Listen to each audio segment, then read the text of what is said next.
Bismillah. Alhamdulillahillazi arsala rasulahu bil huda wa dinil haqq liyudhhirahu 'ala dini kulli wa kafa billahi shahida.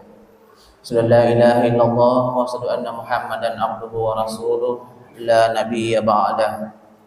Allahumma salli wa sallim ala sayyidina Muhammadin wa ala alihi wa sahbihi ajma'in, amma ba'd. Di dalam Al-Quran Allah Subhanahu wa ta'ala berfirman, wa isqala rabbuka lil malaikati inni ja'ilun fil ardi khalifah, ila akhiril ayat. Dalam ayat ini maka dipang Allah Subhanahu wa ta'ala, wa isqala rabbuka lil malaikati, ketika Allah Subhanahu wa ta'ala berkata kepada malaikatnya, hai malaikatku, sesungguhnya aku akan menciptakan yang namanya khalifah di permukaan bumi ini. Dalam hal ini Allah akan menciptakan kita semua sehingga kita berada di muka bumi ini. Namun terlepas dari isi substansi dari apa ayat yang saya bacakan tadi, kita perlu melihat seperti apa sebenarnya hakikat penciptaan manusia. Seperti apa sebenarnya hakikat penciptaannya manusia. Karena jauh sebelum manusia diciptakan, jauh sebelum depa dipancaji rupa tawe, sebelum ada manusia diciptakan, Allah menciptakan yang namanya malaikat, dan Allah menciptakan yang namanya jin, yang kemudian mendapat gelar sebagai iblis. Dua makhluk ini mendiami seluruh penciptaan Allah Subhanahu wa ta'ala. Malaikat diciptakan dari nur dan iblis diciptakan dari api, jauh sebelum manusia diciptakan. Ketika Allah Subhanahu wa ta'ala menciptakan Nabi Adam, riola Quran apa? Ripancaji Nabi Adam alaihissalam. No bini yang mana pernah pancaji pang Allah Subhanahu wa ta'ala. Dalam hal ini malaikat ada di situ. Jin yang kemudian iblis juga ada di situ. Perlu kita ketahui jemaah Jumat yang dimuliakan oleh Allah Subhanahu wa ta'ala. Dalam sebuah riwayat dijelaskan bahwa malaikat diciptakan untuk senantiasa menyembah kepada Allah Subhanahu wa ta'ala terus menerus. Iblis juga dalam satu riwayat dijelaskan bahwa tidak ada satu jengkal tanah pun di muka bumi ini de nangka nonroi sujud makasuhiang lari pang Allah Subhanahu wa ta'ala. Kemudian diciptakan Nabi Adam alaihissalam. Dipantajina dan Nabi Adam alaihissalam, dipanggillah malaikat, dipanggillah bangsa jin, iblis ini untuk kemudian disuruh di Allah Subhanahu wa ta'ala sujud memberikan penghormatan kepada ciptaannya Allah Subhanahu wa ta'ala yang namanya manusia, yang kemudian kita kenal sebagai Nabi Adam alaihissalam. Disuruh sujud menghormati ciptaan Allah Subhanahu wa ta'ala. Yang pertama, malaikat Allah Subhanahu wa ta'ala sujud menghormati ciptaan Allah Subhanahu wa ta'ala, itu Nabi Adam alaihissalam. Dan walhasil iblis yang kemudian disuruh bersujud oleh Allah Subhanahu wa ta'ala, de nailo sujud menghormati ciptaan Allah Subhanahu wa ta'ala.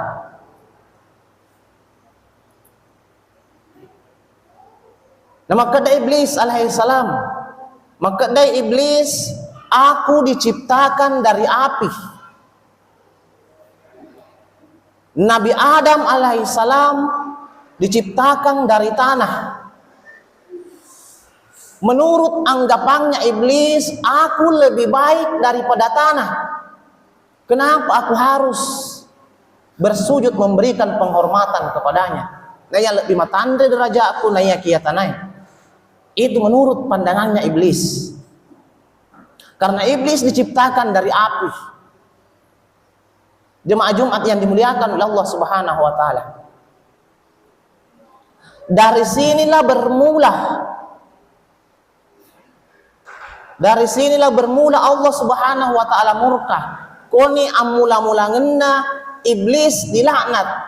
Koni amula-mulangenna iblis diusir. Pulalanna surga. Koni amula-mulangenna iblis berapapun sujudnya, siagapun egana sujud nade nareke pun Allah Subhanahu wa taala. Tidak ada tanah sejengkal di muka bumi ini yang tidak pernah ditempati sujud oleh iblis menyembah kepada Allah. Nekiade nareke pun Allah Subhanahu wa taala. Karena sebab de nelo sujud menghormati ciptaan pun Allah Subhanahu wa taala. Nah sabayan ardendra dan maka iblis, aku lebih baik ciptaanku daripada Adam alaihissalam. Aku diciptakan dari api, Nabi Adam alaihissalam diciptakan dari tanah. Maka depong Allah Subhanahu wa taala dalam sebuah riwayat dijelaskan bahwa bermula dari situlah iblis dilaknat oleh Allah dan diusir dari surganya Allah Subhanahu wa taala. Iblis nabolai ia naritu al-kibr, kesombongan, nanggap bahwa dirinya lebih bagus daripada ciptaan Allah yang lain. Nanggap dirinya lebih mantap, nanggap dirinya lebih baik daripada ciptaan yang lain. Jemaah Jumat yang dimuliakan oleh Allah Subhanahu wa taala, berapapun banyaknya ibadahnya iblis, berapapun banyaknya paparingeran iblis dari Allah Subhanahu wa taala, langsung dihapus gara-gara satu sifat, yaitu sifat al-kibru, kesombongan.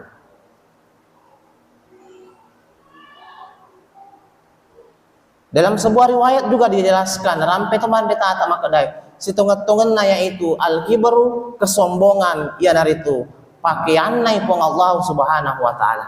Ajak to sinai di atai pakai pakaian na puange. Jemaah Jumat yang dimuliakan oleh Allah Subhanahu wa taala. Di sisi lain, para ulama al-hikmah menjelaskan topan ditata makadaya di mana sebenarnya sisi lebih baiknya tanah daripada api.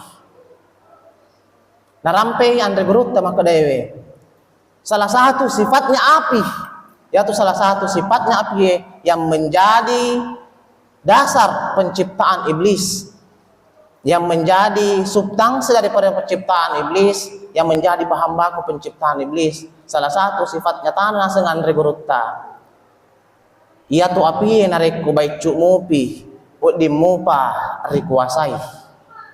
Itu api ketika masih kecil di mupa rikuasai.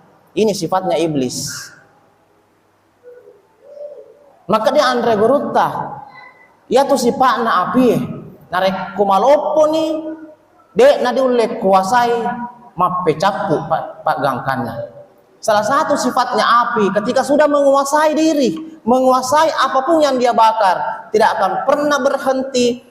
De nailok paja pasang adina capu. Dan inilah sifat kesombongan yang ada pada dirinya iblis.